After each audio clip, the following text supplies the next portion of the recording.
You never change things by fighting the existing reality. Mm-hmm. To change something, build a new model that makes the existing model obsolete.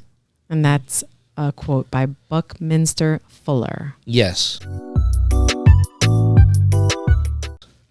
So basically, we just touched on that in this last conversation or segment, because what we're saying is that we need to discard.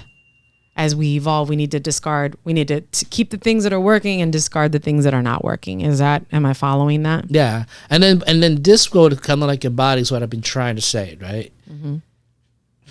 Sorry. The idea is to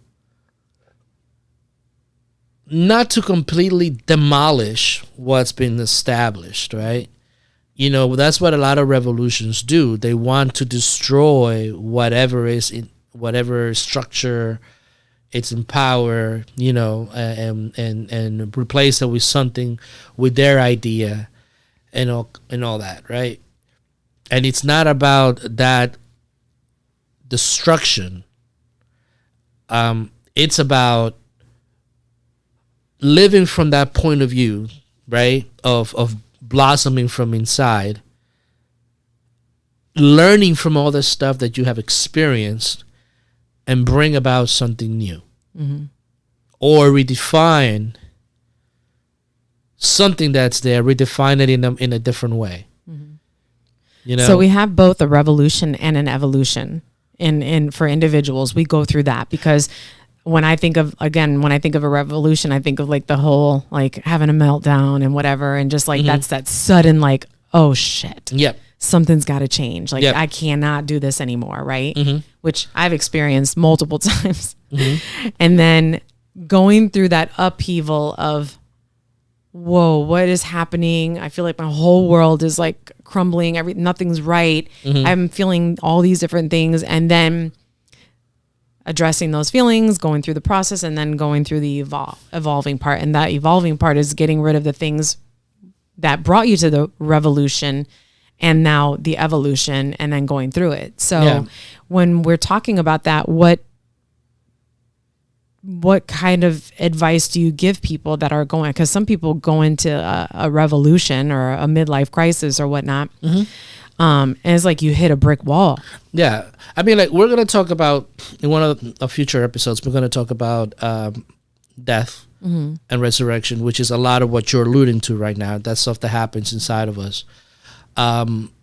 This concept or idea of evolving is, yes, you have to go through all that stuff. You have to question your social conditioning. You got to take what's useful from it and discard what's not. If you decide to go out and work within society to bring a perspective in which you're going to be an agent of change based on the situation that you're in, and by doing that, you begin to evolve. You know, you begin to bring evolution into your life. The idea is to be, when you live from that equilibrium standpoint, in which the opposites of yourself are much more balanced, and you are now able to look at the things that work and don't work for you and move forward, you start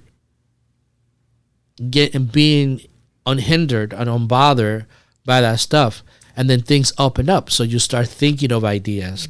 You start thinking of like, wow, what if this could happen? Do you think that this is all, you know, just to play devil's advocate for people that might watch this and go, this is so much BS. Do you think that we're being too poetic when we're talking about these things? Because I can just hear that person that says, I don't have time to do that. Life is moving on and I need to stay on track with it. I need to do whatever. And these people are in like la la land. How are they spending time evolving and trying to recognize things and feelings and going through all this stuff? Yeah. So if this is something that people are thinking, oh man, these people are so BS, like why, you know, like how do you speak to that person? Like, to make them understand, because, you know, not for nothing, but a soul's quest, this is what we are, right? A soul's quest. But we're talking about all the souls that are on this planet and your quest. And the soul's quest is not an easy it's not easy. We've heard tons of, we've interviewed many people. We've talked to a lot of people who've overcome challenges and gone through processes of revolution and evolution and gone through difficulties and faced these challenges and obstacles and grew from that. So hopefully we're providing examples by actually having people talk about their life, but also just giving people practical scenarios and solutions so that they understand that this is something that at some point, and I think we've talked about this in this season, at some point we talked about it. I know we did because I remember it. I don't remember much, but I remember that. And we said, at some point, something's going to force you to confront these things. Like it's nature. It's going to happen. For those type of people, I will ask themselves this question. Okay. Is there something in your life that you would like to be the change? And for what reason? Right. To bring you more or what? Okay. Let's say you want to I want to do stuff because I want to get more money. Okay. How much money is enough money? What are you going to do with that money? What is your intention with that money? Ask yourself those questions. But that's what I'm saying. But when you follow those train of thoughts, right? And you follow that idea, follow where it leads you. I can't tell you where it's going to lead you. I'll tell you where it led me. It's your quest. Right. Because I know what I want. I want to share what I know. I want to be able to help people find a better way to view life and to live their lives. That's what I found in my quest that I want to do. I know how much money we need. I'm not interested in certain things other people are interested in, and that's okay. But with that comes peace. But the question is, what do you want? Do you feel in your life right now that if something were to happen that will be completely outside of your control, either someone's death, either something happening in your body, either something happening in the world, are you going to be able to survive that with your current mental state of mind?